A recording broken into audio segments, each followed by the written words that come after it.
Henry Siraki Dickson, Bayelsa West. Mr. President, I rise to lend my voice to the sentiments and comments expressed just now on this very critical issue by the Deputy Senate President. By ECOWAS. But on conveying the views and commendation of the ECOWAS Parliament as he has done. But, Mr. President, without prejudice to that, I have thought that with the communication of Mr. President, which has been read this morning, that we will discuss the validity and the appropriateness and add value to it. Because the whole essence is for that communication to be debated, for it to enjoy legitimacy, so that everyone in this country will know, and even outside will know. So now what I'm saying is that... Sorry, you are wrong. Sorry? The communication is for the Senate to give consent, for the President to act in line with the Constitution, not to debate. Mr. President. So the communication, whether you debate... We are saying the same thing. Can you listen also? No. You have to get, whether you debate or not, you still come to the question, will the Senate give Mr. President consent as requested? Those in support. And the Senate has done that with unanimity. Mr. President, we are not debating that again. No, you can't. You can't even debate. We are not debating that again. We have closed that issue. What I'm saying is... We have given the President consent. And the Senate, all the senators here that you see... He's concurring with the... I'm coming. All the senators here that gave consent are aware of the content of that letter. They would not have given consent if they were not in agreement with the President's request. So to go open it for debate, that is not what we are here for. In a point of order, Senator Shumole. So allow me to finish my remarks today. And as you rightly observed, what I was saying is not far off from the motion. Exactly. I was saying that by Section 5, that the President has done the right thing by exercising his constitutional powers to respond to an emergency, and in compliance with Section 5.5, because the first one, he does it in consultation with the National Defense Council.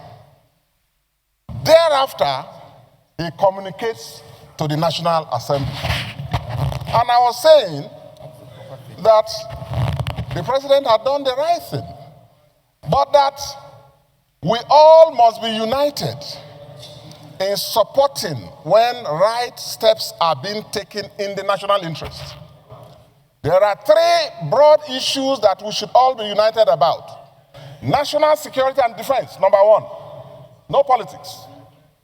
No partisanship, if I may add. On the national economy, we must all work together. Because it is like rain, it will fall on everybody. And the third one, which is on this, is on defense of democratic principles. Because we are all products of the democracy. We have signed on to the democracy protocol, and as the leading nation in Africa, not to talk of West Africa, where democratic regimes are collapsing around us, we must be very worried. And which is why I rose to say that the President haven't acted in compliance with the constitutional powers given to him, deserves to be supported and encouraged and commended. That's it. But I want to also add another rider, Mr. President and my dear colleagues. Because democratic governments are collapsing around us fast in West Africa, we must call on all elected leaders within the sub-region and in Africa generally to rise up to promote democracy within their nations and stop undemocratic practices that have alienated their populace and allowing the governments not to enjoy legitimacy and popular support. This is not about Nigeria or any one nation. It could be true about all nations, whether you are talking of Guinea, Bissau, or Mali, or Burkina Faso, all around us, and now just by our next door neighbor, Benin Republic. The president did the right thing by deploying national security assets to protect the democratic regime. But that's not enough, Mr. President. We have to call on the president to rally around the leaders of the West African sub-region to stem the tide and also endeavor, do their best to run constitutional, popular, democratic governments in accordance with the constitutions and the laws. Thank you very much. If you listen to Senator Dickson, you will see that his speech made a lot of sense. And I need to also further explain to you that while sitting here, I have a bird's eye view of every single senator. So if there was an indication that there was any dissenting view, I would have opened the issue up for the discussion and debate. But every person was in agreement. We were all in what you call in law, in consensus ad idem. We were all in agreement. That was why we knew that the president was in order and that he acted in the best interest of not just Benin Republic, but in the best interest of Nigeria first. Benin Republic is too close. And insecurity in Benin Republic will affect Nigeria adversely. So you did, that was the reason why I put the question and there was unanimous consent. But when the Deputy Senate President informed me that there was a message from ECOWAS Parliament, who are meeting even at the moment, that they should bring the message here that in looking at any request from Mr. President, the ECOWAS Parliament would like to commend the President for acting not just in the constitutionally, but also swiftly to save democracy. You have also pointed out that the President should go further to invite his colleagues in West Africa to a meeting where they will discuss democratic ethos and good governance to ensure freedom of speech, freedom of movement, and avoid undemocratic actions in their states. And for this, I also commend you. And I assure you that Mr. President will get the message. Leader of the Senate. John, help me. Order 72. Page. Oh, yeah.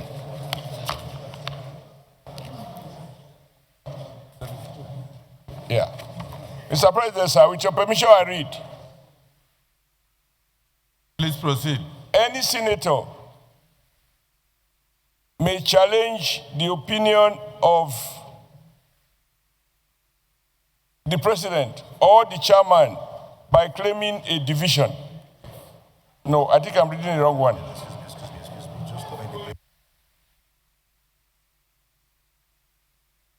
I think, Mr. President, we unanimously commended the action.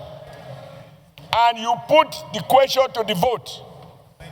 And there was no one voice of nay. It was all, the ayes had it. And it was unanimous, including Senator Dickson. Once it is closed, Mr. President, you cannot reopen it. It is sealed in concrete. Our endorsement of the action is total. It is not open to further conversation. So I commend President Bola Ahmed Tinubu for acting properly in good faith and in the national interest. It could have been dangerous to have an unelected group in our borders near Lagos. That is where patriotism comes in. And we have voted in unison across the north, south, east, west to endorse the action. I commend the president. He has acted well, and I commend your leadership. I think this is your birthday gift because you wouldn't have been able to celebrate birthday if by today we have an unelected group by our neighbor here. Yes, so we commend the prayer for what he has done. The Senate has endorsed it, and in my view, it is sealed in concrete. It cannot be reopened. Thank you, Mr. President. Thank you. But from what you are please go back to Order 72. You notice that both Senator Dickson and Senator Oshimole are on the same page. Exactly. The reality is that it was Senator Barao that said that let him come under what does not exist, under Section 1B, to convey the commendation of Mr. President by ECOWAS Parliament. And I use that opportunity, that window, to say if any other senator wishes to commend Mr. President for acting swiftly, that a person can do so. And in reality, Senator Dickson was on the path of saying, yes, the president acted well, but he was of the opinion that we didn't need Section 1B, that from beginning we should have debated. So that's why I told him, I said, the debate would have arisen where there was a dissenting voice, but there was unanimity, and so there was no need for debate. So, Senator Dickson, I think this time around, I have to bend backwards and give you the opportunity to finish your speech. Just to correct that there was no need for debate when there is total consent. You will only debate when you have divergent views. Do you? Do you need to talk? Mr. Senate President. No, your mic. Mr. Senate President, my distinguished colleagues, actually, peace is not the opposite of war, and war is not the opposite of peace. I will want to commend Mr. President of Nigeria, President Ahmed Bola Tinubu, for quick intervention. But may I remind you, Mr. Senate President, with due respect, that there is nothing really too surprising about this military action, because, for example, the United States has taken military action in 251 countries since 1991. 251 times. How many? 251 military intervention since 1991. United States of America have launched military action in various countries 261 times since 1991. If you take the history backwards, since 1798, they have launched in 469 times of military action. So, Nigeria is the giant of Africa, super leader. And President Tinubu will not compromise Nigeria's integrity in leading the geocentric politics, particularly in West Africa. So it called to bear that taking the example of the hegemonic leader of the world, that's the United States, coming back to the hegemonic leader of West Africa, which is Nigeria, if they have intervened since 1991 to the present day, 261 times military actions in various countries and 486 times since 1759, then what are we talking about? So our president, we must commend him, and I must join my colleagues in also celebrating your proactive leadership of quickly moving, calling for that question about if everybody here is in tendium with Mr. President action, which again, like you already said, no single dissenting voice, because whatever affects Benin Republic is an extension of Nigeria. These are small sovereign states, and they need to enjoy democracy. A liberal democracy is very, very important. So I submit that United States of America, being the hegemonic leader of the world, having intervened in 269 times military actions in various countries, is in tandem with what President Ahmed Bola Tinubu have actually done in time of Benin Republic. And I do hope that you will take cognizance of the fact that I said that peace is not the opposite of war, and war is not the opposite of peace. So I think this action is quite commendable, and I thank my distinguished colleagues for their support and their commendation to Mr. President, including what you have said. I think it's a joyful day for you today. It's your birthday, a celebration of liberal democracy, liberal praxis and taxonomy that we find in you, the praxis of liberalism, which is collaboration and cooperation, a distillment order, peace, and unity to this country. And lastly, let me also say, in the occasion of your birthday, that you share the same thing with President Tinubu. President Tinubu is a liberalist who believes in cooperation and collaboration to have harmonious peace in the geocentric politics of West Africa. So once again, I wish you happy birthday and many happy returns of peace to you and your family. But peace is not the opposite of war. Thank you.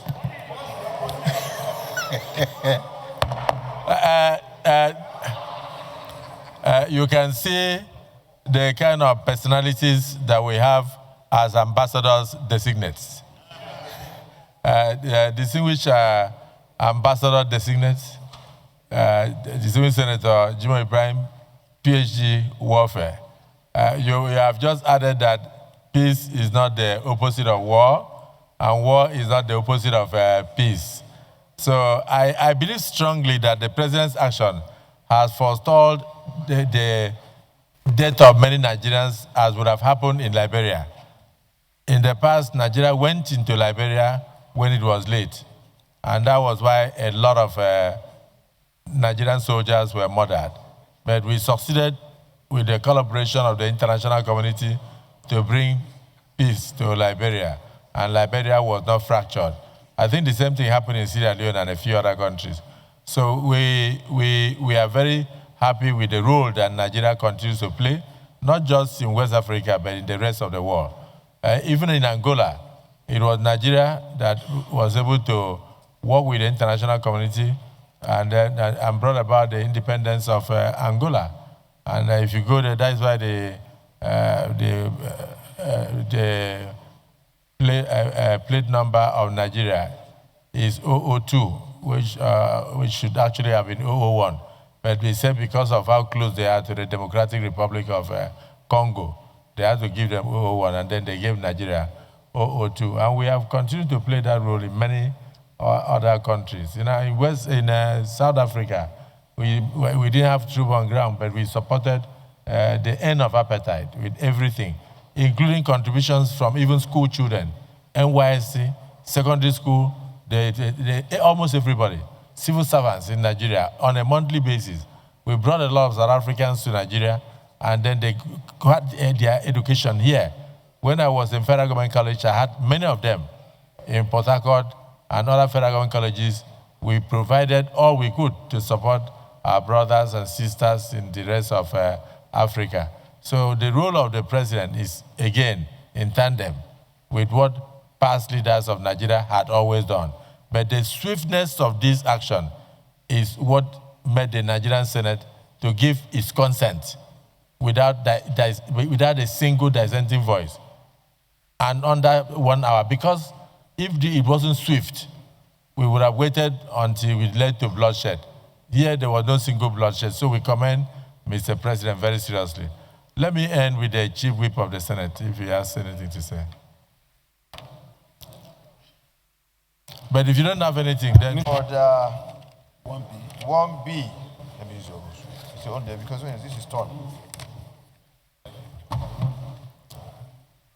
Senator Sugwa, I thought you just came. Okay, so, point of order. Order 1B. Okay.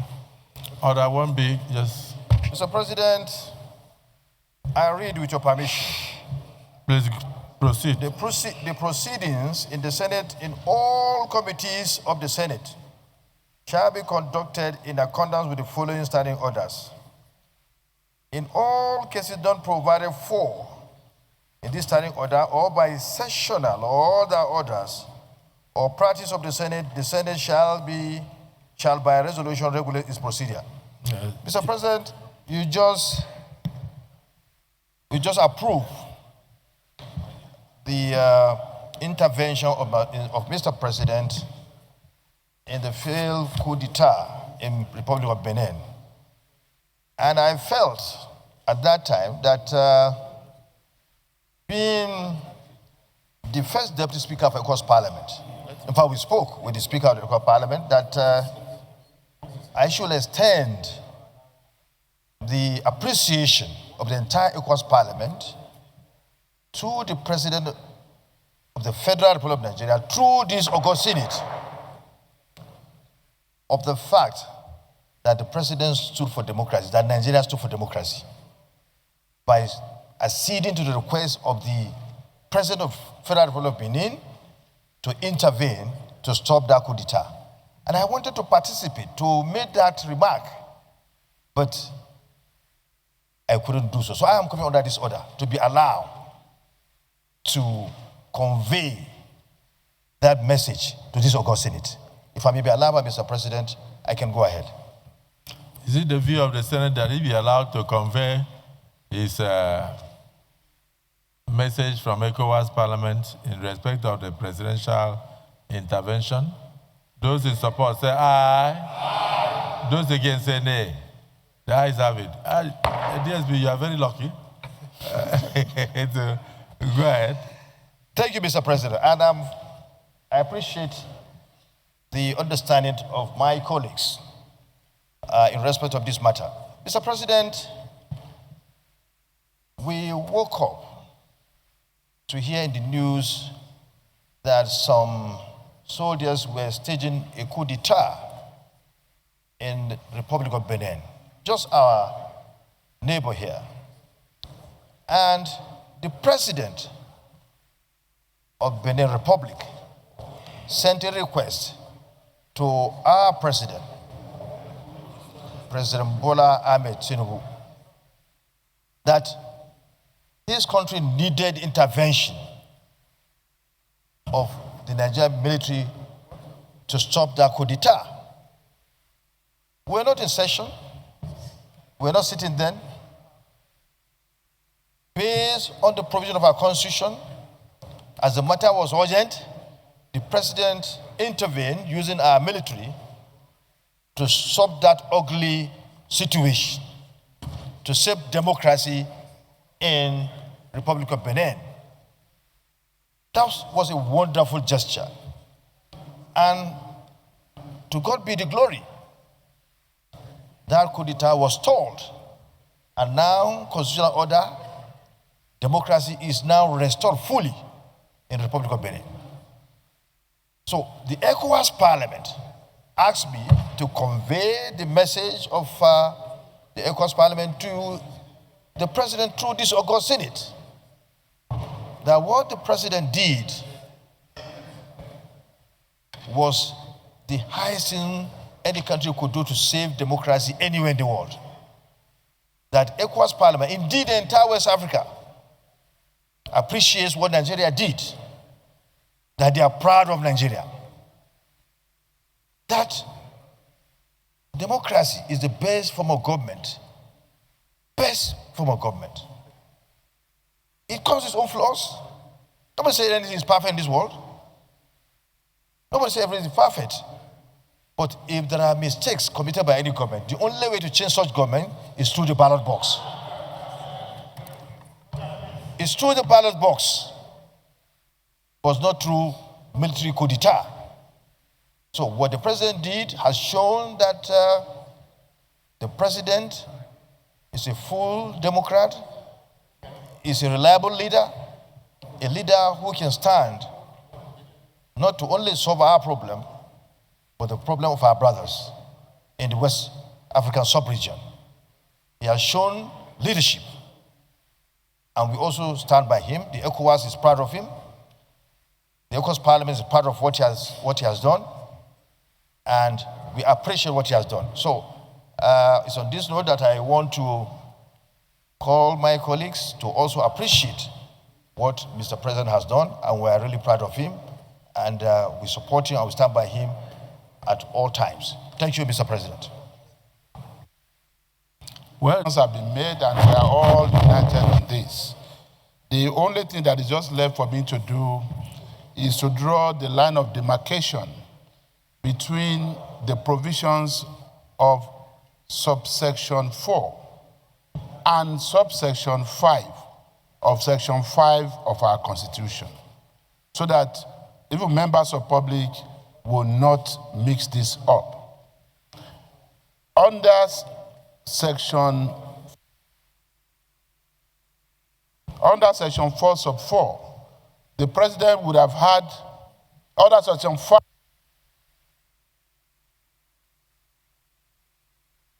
Mike, somebody's under Section 5, somebody's after you today. I don't know, sir. Under Section 5, subsection 4, the president would have had to seek the approval of the National Assembly. And that would have required a joint sitting of the two chambers. And then would have had to discuss the validity or otherwise of the president's request for our approval to go into war in any other place outside of Nigeria. However, subsection 5 of that same section 5 says, in the event of an urgent threat or imminent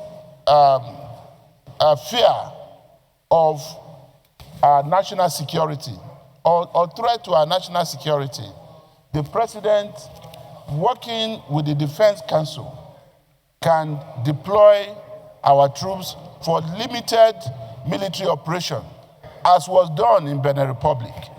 And that, having done that, the president would have to, within 7 days, seek the consent of the Senate. Now, not of the National Assembly, of the Senate. And that the Senate will have 14 days within which to grant such requests by consenting to what the president did. And today, what we have done was to respond in compliance with the provision of Section 5 sub 5, because the president requested for our consent on what was done in Benin Republic. I just want to thank all our colleagues for speedily, giving their consent, for not even waiting for 14 days to do this, because this is in tandem with the thinking of well-meaning Nigerians that democracy should not be endangered, in Africa and in West Africa specifically.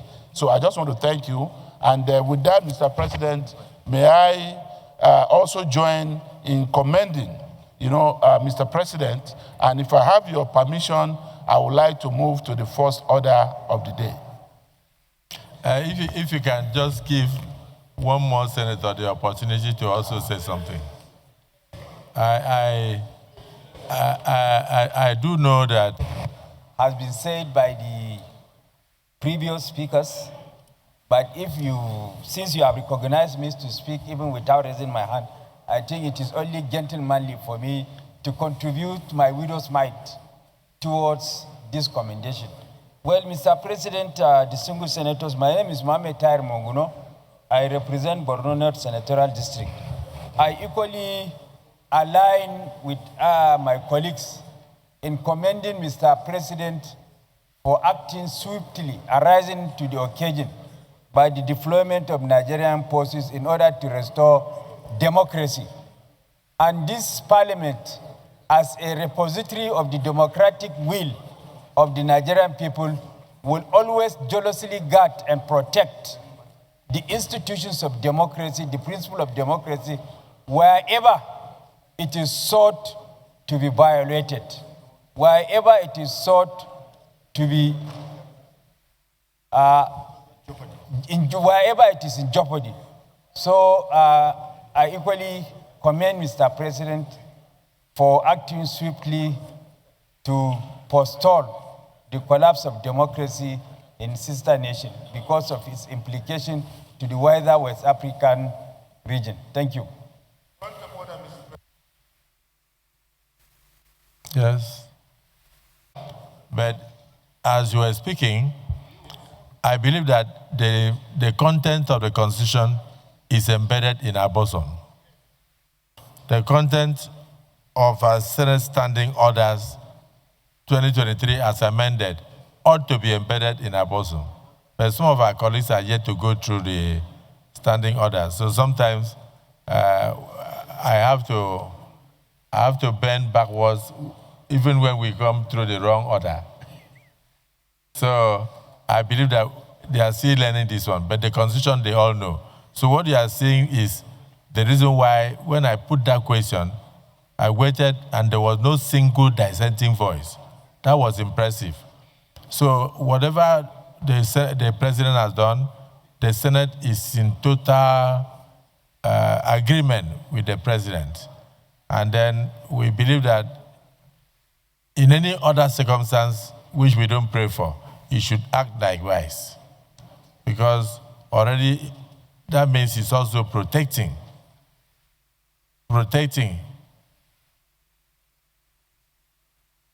the borders of the Federal Republic of Nigeria. So I join you to also commend Mr. President. But Senator Jimo Ibrahim, PhD war, the president is not